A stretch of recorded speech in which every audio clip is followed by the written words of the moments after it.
সংগ্রামী বন্ধু ভাই ও বোনেরা, আমি কংসারী মণ্ডল মগরাহাট পূর্ব বিধানসভা কেন্দ্রের আইএসএফ অবজারভার বলছি।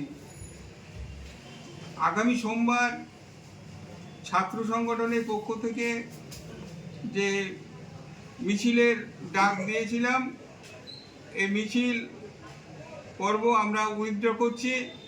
কারণ যে সোনাম ওয়াংচুক অনশন ভঙ্গ করেছেন এবং কেন্দ্রীয় শিক্ষামন্ত্রী পদত্যাগ করেছে ওদের দাবির ভিত্তিতে, এবং ওরা যে 6টা পয়েন্ট জারি করেছিল প্রত্যেকটাই মেনে নিচ্ছে সরকার, ওদের সঙ্গে আলোচনায় বসতে চায়।